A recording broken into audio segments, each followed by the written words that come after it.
11h32 sur Radio J, de retour. Merci de passer votre après-midi avec nous jusqu'à 16h30 avec mon invité aujourd'hui, Frédéric François. Et tout de suite, nous allons rejoindre Christophe Barbier pour découvrir le théâtre que vous aimez ou qui pourrait vous plaire.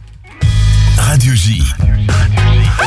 Oh, je suis furieuse de vous connaître, vous savez. Oh oui, le papa de la vilaine qui va me voler mon grand-fils. La vilaine. On embrasse maman, mamie. Eh bien, comme vous l'aimez, Frédéric François, aujourd'hui, Christophe Barbier a décidé de nous parler de Michel Drucker et de son spectacle De vous à moi, actuellement au théâtre. Bonjour Christophe. Michel Drucker pousse l'élégance jusqu'à inverser les rôles. Son spectacle, en effet, est intitulé De vous à moi. Pourtant, depuis 60 ans, c'est l'inverse qui se produit. C'est De moi à vous qu'il aurait dû appeler ce monologue cousu de souvenirs, de partage d'émotions, de témoignages sur les rencontres qui l'ont marqué. Michel Drucker n'a cessé d'entrer chez les gens, de s'installer sur leur canapé et de leur apporter à domicile les vedettes qu'ils aimaient et les chansons qu'ils appréciaient. Son talent est constitué d'empathie et d'altruisme. Michel Drucker, c'est la bienveillance transformée en programme télévisé. Il sait que sa popularité dépend des Français et que tout homme de télévision se doit à son public. Son indifférence soudaine, et c'est l'oubli garanti. Je me souviens d'une conversation avec lui où il me confia sa vigilance à chacun de ses déplacements en province. Être toujours disponible pour la presse quotidienne régionale, celle qui fait le lien avec les Français d'en bas, avec les Français moyens. Qu'il soit en vacances ou en voyage professionnel, toujours Drucker trouve du temps pour répondre aux questions du journal local. C'est ainsi qu'il a duré, sans jamais s'user. Son arrivée dans le spectacle vivant prend un sens profond à plusieurs titres. D'abord, après s'être adressé pendant des décennies à des caméras, le voici qui parle à de vrais gens. Ils ne sont là que pour lui, il n'est là que pour eux. Ensuite, ce spectacle a été marqué par 2 fractures. La première est celle du confinement. À peine une dizaine de représentations et le rideau est tombé sur tous les théâtres de France au printemps 2020. Reprendre ce texte, c'est participer à la joie collective du retour à la vie normale. Ensuite, Michel a entre-temps été opéré du cœur, lourdement, avec un pronostic compliqué. Puis il est revenu à son métier et à ses spectateurs. De vous à moi, ce ne sont pas des mémoires, c'est une résurrection. Il en résulte une grande humilité, une parfaite simplicité. La maladie a ruiné l'image qu'il avait de lui. Un homme capable de tous les surmenages, un cycliste émérite au corps entraîné, un hyperactif indestructible. Mis à nu par son long séjour à l'hôpital, il atteint cette authenticité indispensable aux comédiens. Michel Drucker découvre aussi, à cette occasion, ce qui rend irremplaçable le spectacle vivant. Un direct à la télé offre le trac, l'imprévisible, l'accident, l'improvisation. Mais au théâtre, il n'y a pas la barrière des écrans. Et quand l'on tombe du trapèze, c'est devant des témoins bien vivants. À l'inverse, quand la joie est partagée, l'émotion est décuplée. Jamais, à la fin de ces émissions, il n'a entendu de vrais applaudissements, pas ceux du public de circonstance dans le studio avec chauffeur de salle. Au théâtre, l'applaudissement, c'est le salaire, et les rappels, c'est le pourboire. J'ai eu le privilège d'être invité plusieurs fois sur le canapé de Michel Drucker. J'ai pu éprouver son immense bienveillance devant les caméras, cette générosité à accompagner les spectacles des autres pour leur porter bonheur, pour les aider à être une petite étincelle au firmament de la culture vivante. Sa curiosité enthousiaste, son appétit joyeux sont irremplaçables. Éric Dupond-Moretti, Bernard Pivot, Jacques Vergès, ils sont nombreux à être venus trouver sur une scène ce moment de péril et de vérité où leur vie prend une densité inédite et trouvent en même temps un évanouissement, une évaporation qui rappelle la condition éphémère de tout un chacun. Michel Drucker a eu le courage de ce plongeon dans l'eau froide, qu'il en soit applaudi et admiré. De vous à moi de Michel Drucker en tournée en France et il jouera notamment au Pavillon Baltard à Nogent-sur-Marne le samedi 7 mai à 21h. Merci beaucoup Christophe Barbier. Et tout de suite, on ne change pas les habitudes, c'est la chronique émotion avec Jérôme Goulon.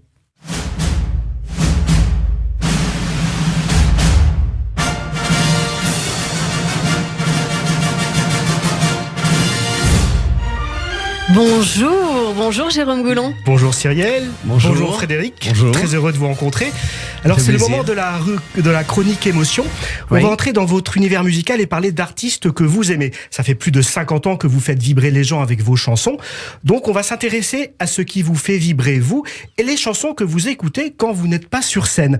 On commence tout de suite avec l'un de vos titres préférés, apparemment Frédéric, une chanson mythique interprétée par un duo mythique puisqu'il s'agit de Johnny Hallyday et de Sylvie Vartan. On écoute tout de suite un extrait. J'ai un problème, je sens bien que je t'aime. Oh, j'ai un que je t'aime aussi.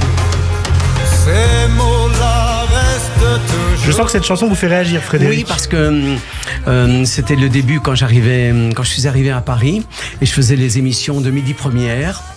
Et voilà, et je découvre les plateaux de télévision et qui je vois, bien sûr, Johnny avec Sylvie chanter « J'ai un problème ». Alors, pour la petite anecdote, J'ai un problème, donc c'est une chanson sortie en 1973. À cette époque, les deux interprètes, donc Johnny et Sylvie Vartan, étaient mariés. Ils vivaient une véritable idylle, mais ce duo, pour cette chanson, contrairement à ce que l'on pourrait penser, il est né dans la douleur et aurait pu ne jamais exister. Pourquoi ? Parce que cette année-là, en 1973, les couples et duos déferlent sur les ondes. On a Stone et Chardin, Sheila et Ringo, Dalida et Alain Delon. Oui, mais voilà, malgré la mode des duos, Johnny Hallyday et Sylvie Vartan étaient eux totalement réfractaires à l'idée de chanter ensemble. Jean Renard, compositeur pour les deux artistes et directeur artistique de Johnny à l'époque, a donc dû batailler des semaines pour les convaincre de faire cette chanson. Et une fois qu'il a obtenu leur feu vert, ça n'a pas été simple pour autant. Les séances d'enregistrement ont été un véritable cauchemar. Pourquoi ? Parce que Jean Renard n'arrivait tout simplement pas à harmoniser la tonalité des voix, ce qui a posé de nombreux problèmes techniques. Finalement, le titre est sorti, ça a été un succès. Et pour la petite anecdote, en mars 2018, quelques mois après la mort de Johnny, Sylvie Vartan a interprété cette chanson en duo virtuel avec un hologramme de Johnny. C'était lors d'un concert au Grand Rex. Alors un instant bourré d'émotions et l'occasion aussi de rappeler que Johnny avait une place particulière, je crois, dans votre cœur, Frédéric, puisqu'en 1966, alors que vous n'aviez que 16 ans, voilà, vous débutiez votre carrière et vous aviez gagné un concours dont le prix était un enregistrement en première partie de Johnny. D'ailleurs, vous vous êtes retrouvé, je crois, dans une Rolls avec Michel Polnareff. Oui, parce que ce jour-là, et bien sûr, d'abord j'avais fait la première partie de Johnny Hallyday parce que j'avais gagné le concours. Et quand j'ai fait la première partie de Michel Polnareff, le producteur me dit à Michel, voilà, François Barra, parce que c'était pas François Barracato mais François Barra. Voilà, est-ce que tu peux reconduire parce qu'il a pas de voiture? Et me voici assis à côté de Michel Polnareff dans une Rolls et me reconduit chez moi en face du Charbonnage dans la petite rue où nous habitions, une petite maison du Charbonnage où il y avait une chambre à coucher, il y avait déjà 6 enfants à la maison. Et quand j'ai dit le lendemain à mes copains, vous savez quoi? J'étais dans une Rolls et Michel Polnareff m'a raccompagné ici. Ils m'ont dit oui, d'accord. Cause toujours. Et donc voilà, c'est des souvenirs vraiment formidables que j'ai. Une autre star qui figure dans la playlist de Frédéric François, Jérôme, c'est Luciano Pavarotti. Oui, Cyrielle, après Johnny et Sylvie, on prend la direction de l'Italie, pays cher à Frédéric François, avec une chanson que notre invité adore. On écoute un extrait.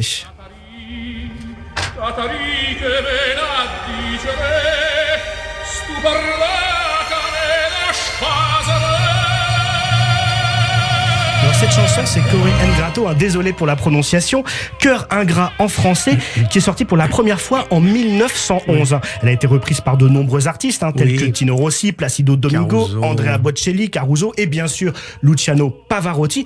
Alors c'est une chanson populaire napolitaine. Les chansons napolitaines, quelque chose qui vous est forcément cher, Frédéric François, puisque votre papa, Pépinho, comme il était surnommé, il aimait pour le plaisir chanter des chansons napolitaines et puis également des airs d'opéra en s'accompagnant lui-même à la guitare. On imagine donc, Frédéric, que cette chanson est pour vous une Madeleine de Proust. Alors, comme beaucoup de chansons napolitaines, Un cœur ingrat traite d'un sujet ô combien douloureux, à savoir l'amour non partagé. La chanson originale sortie en 1911 était d'ailleurs dédiée à une certaine Catherine en français, qui avait quitté l'auteur. Catarina, voilà. Alors, l'histoire ne dit pas si tous les artistes qui ont repris la chanson se sont fait larguer eux aussi. Voilà. En fait, la prononciation, c'est Cor ingrato. Voilà, une chanson que chantait mon père. Voilà, pour moi c'est important parce que tu vois, quand j'entends la chanson de Pavarotti, eh bien mon père renaît. Donc pour moi, tous les souvenirs de mon enfance me reviennent. Ils n'ont pas disparu. Je revois mon père, je revois la maison où nous habitions, ma mère, toute cette ambiance familiale. Et donc c'est important. C'est des souvenirs de la vie très importantes. Et mon père qui chantait que des chansons napolitaines, il y avait que des chansons d'amour parce que Naples était le berceau de la culture à l'époque. Les Français allaient tous à Naples et donc toutes les grandes chansons de la canzonetta sont vraiment nées à Naples. Tu vois, il y avait l'opéra, puis la canzonetta, et puis a suivi toutes les chansons populaires que l'on connaît. Et donc, voilà, pour moi, ça me fait du bien quand je repense à mon père, grâce à Pavarotti. Il y a, je crois, une autre chanson qui parle du thème de l'amour, du cœur brisé, qui plaît beaucoup à Frédéric François, Jérôme. Oui, en effet, cette chanson, elle nous vient d'un artiste belge, la Belgique, un autre pays après l'Italie, à qui vous est cher, Frédéric, puisque vous êtes italo-belge. Alors, après Pavarotti, un artiste italien, on va donc écouter Stromae, un artiste belge. Comme ça, pas de jaloux. On écoute une chanson actuellement dans votre playlist. Cette chanson, c'est L'Enfer, et on écoute un extrait. Tout ce à quoi j'ai déjà pensé, dire que plein d'autres y ont déjà pensé, mais malgré tout, je me sens tout seul. Du coup, j'ai parfois eu des pensées suicidaires et j'en suis peu fier. Mais merci. Alors, L'Enfer de Stromae, extrait de son nouvel album sorti en janvier dernier. Alors, cette chanson, elle ne parle pas d'amour, mais du mal-être de Stromae quand le chanteur a ressenti durant sa pause artistique. L'artiste évoque la solitude et certaines idées noires, comme les pensées suicidaires. Alors, la solitude de l'artiste, c'est un phénomène assez fréquent. Vous-même, Frédéric, malgré votre immense succès, vous avez vous aussi connu l'enfer au début des années 1980, une période où le disco a émergé et vous a fait de l'ombre. Le succès était moins au rendez-vous, c'est qui vous a atteint moralement. À cette période, vous étiez au plus bas. Vous avez d'ailleurs des mots très durs pour décrire ce que vous avez vécu, puisque vous-même, vous avez déclaré, je vous cite, « Le disco m'avait effacé, je n'existais plus, j'avais des angoisses, des crises de spasmophilie, c'était incontrôlable, mes disques ne se vendaient plus, mes concerts étaient tous annulés, je ne passais plus à la télé, j'étais comme un légume, je suis même entré en clinique pour suivre une thérapie. » Alors heureusement, vous avez rebondi, comme Stromae, vous avez survécu à cet enfer que vous avez traversé. Ah oui, c'est vrai, c'était une période, j'en ai pas beaucoup parlé, mais c'était une période complètement... on s'y attend pas, en fait. On vous annonce que les émissions s'annulent, que vous voyez que tous ceux qui étaient autour de moi sont partis, ils m'ont laissé seul. Et en fait, la maladie a surgi, cette spasmophilie. Heureusement qu'il y a le socle de la famille. Ma femme m'emmenait sur la côte et elle me disait: respire. C'est le souvenir que j'ai. Respire. Et en fait, cette maladie de la spasmophilie, on devenait comme une plante. Et j'ai rebondi quand même parce que je me dis tiens, je vais me soigner. Donc je suis parti en Amérique avec toute ma famille parce que j'ai plein de familles en Amérique. Bien sûr, c'était la première immigration. Et je me dis voilà, maintenant tu vas redevenir Francesco Baracato. Tu vas oublier à tout jamais Frédéric François. Il ne te fera plus de mal. La seule façon de me guérir était de redevenir le papa, le mari, le Francesco Baracato que j'avais oublié parce que j'étais le Frédéric François qu'on avait jeté. Et donc comme ça, je me suis guéri comme ça. Et donc c'était une période très très dure. Et voilà, le ciel m'a repêché, parce qu'il faut dire ça, après cette traversée du désert pendant 2 ans où j'étais très mal, où même les médecins disaient mais attendez, vous rigolez, ça n'existe pas cette maladie, et donc voilà, où j'étais vraiment très très mal, vraiment en dessous de tout. Le ciel m'a repêché.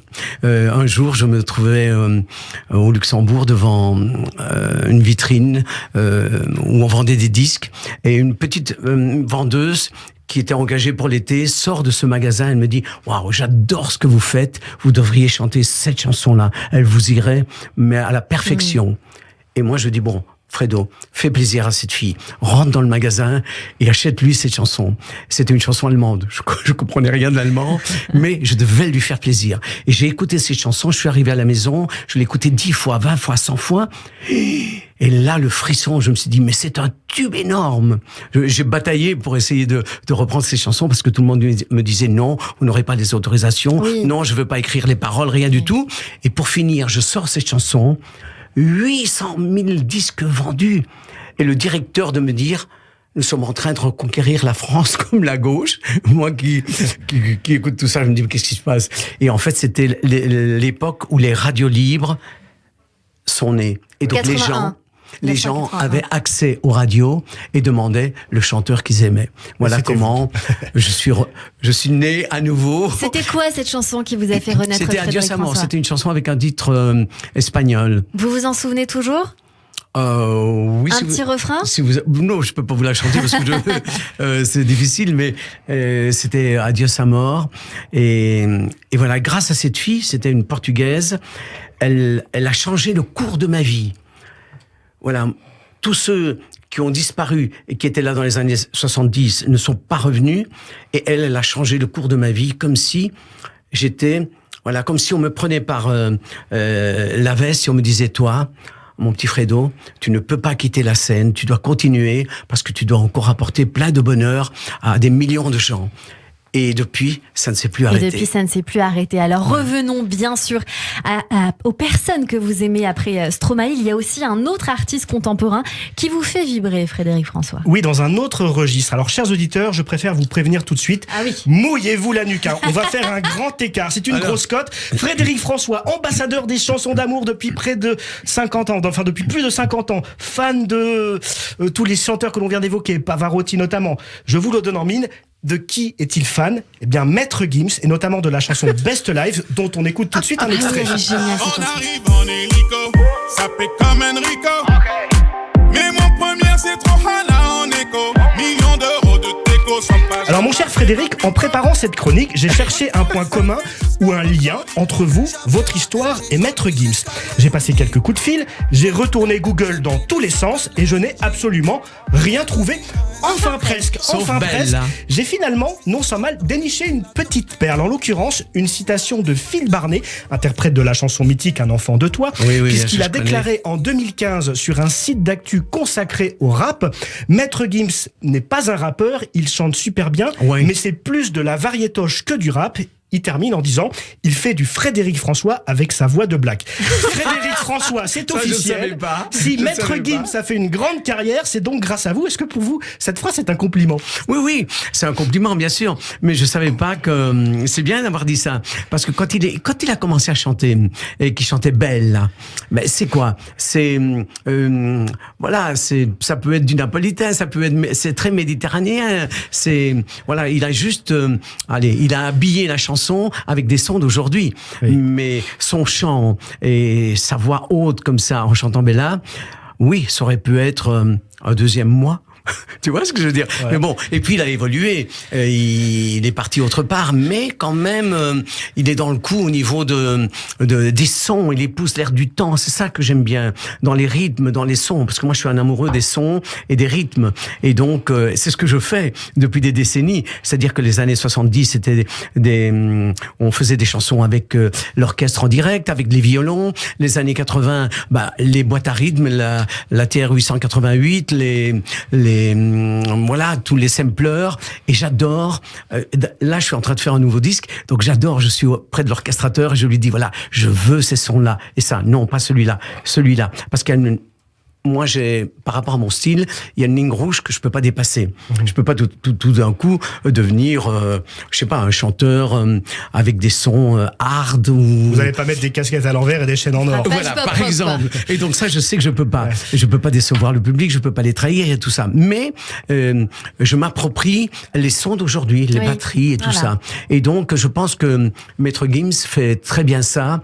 Et le matin, quand je prends le petit-déj avec ma femme et on met la radio et j'écoute Maître Gims, ça me fait plaisir. Peut-être qu'on va un jour à un duo. C'est ce que j'allais dire. Moi, j'adorerais avoir ce duo Bella peut-être sur l'album, l'album de tube de Maître Gims avec vous en duo. Mais Bella. il a tellement fait de duos avec plein de gens. Oui, mais pas vous. Et ouais. Oui, j'en ai des frissons. Oui, pas moi. Je suis coupable de ne pas l'avoir fait. Mais je sais qu'il est dans la même maison de disques que moi. Ah bah.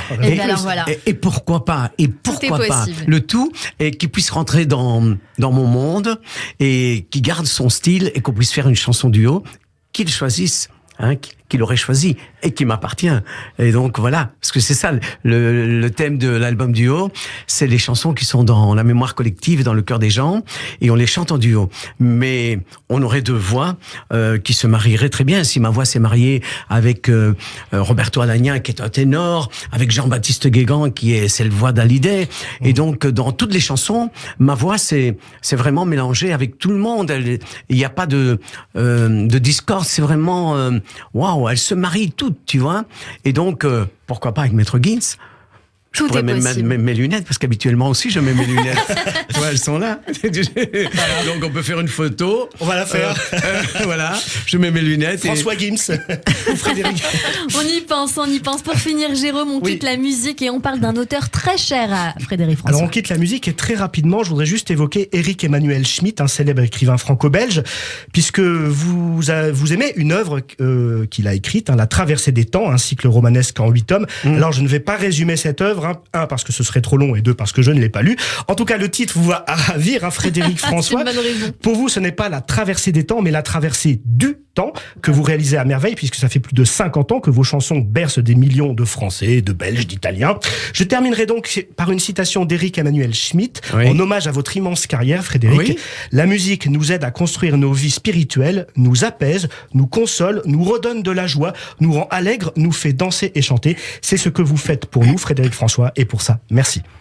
Ça me fait très plaisir et il dit la vérité en fait. Ce n'est pas simplement une simple musique et des chansons, une chanson.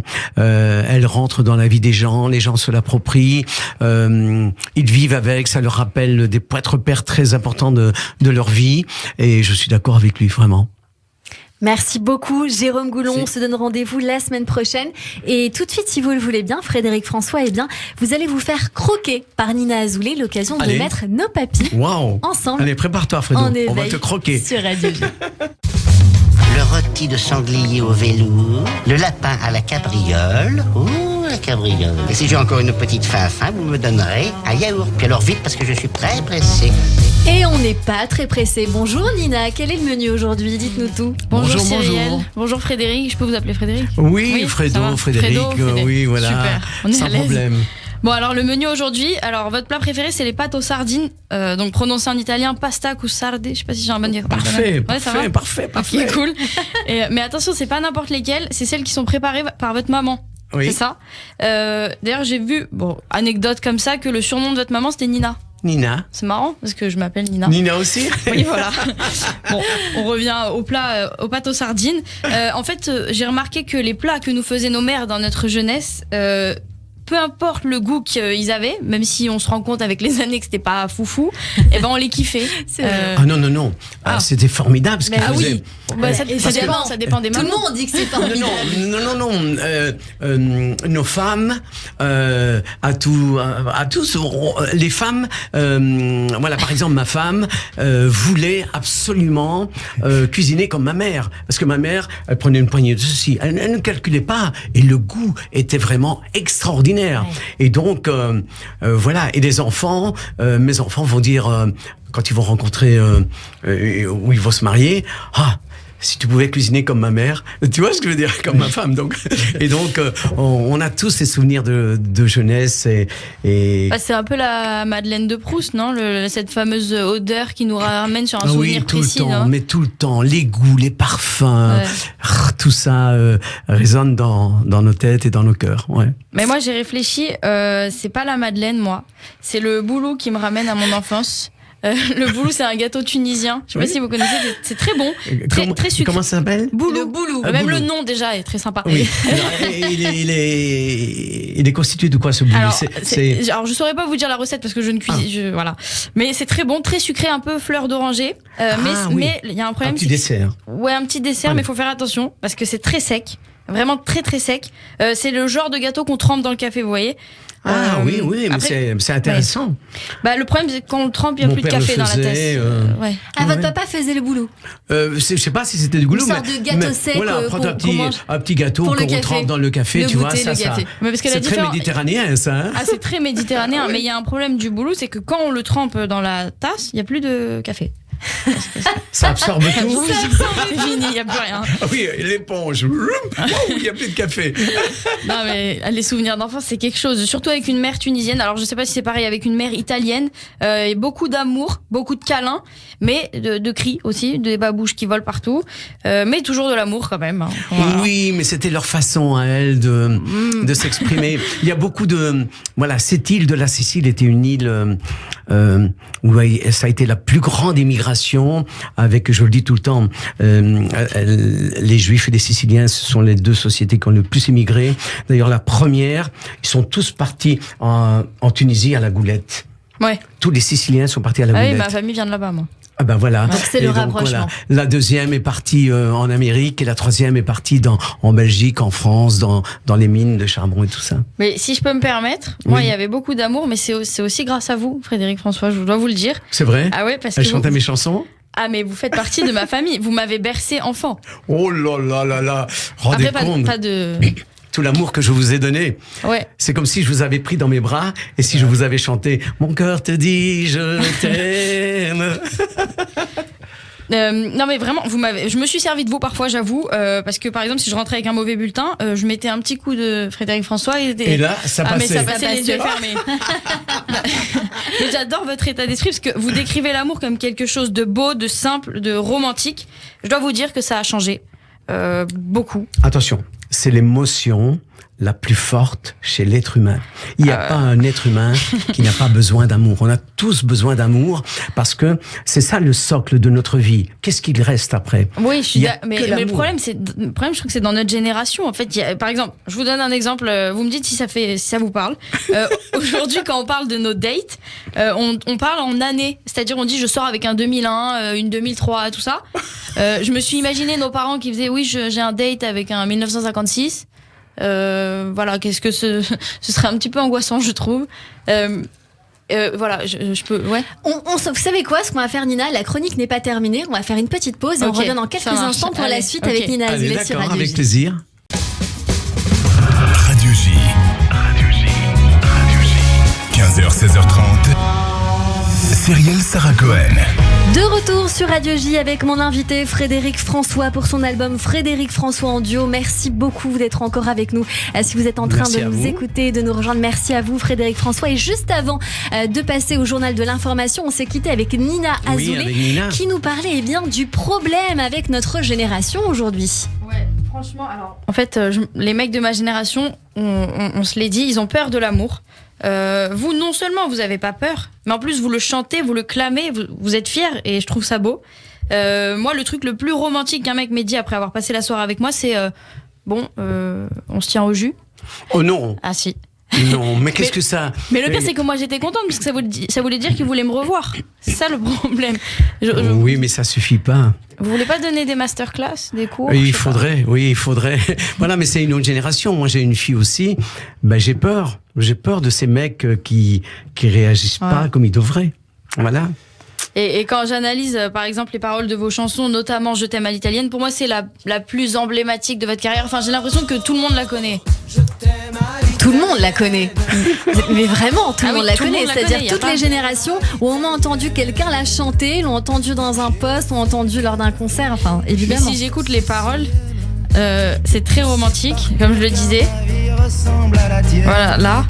Je t'aime plus fort que les volcans d'Italie. En fait, je me suis dit je voulais voir ce que donnerait votre chanson adaptée à un mec de ma génération.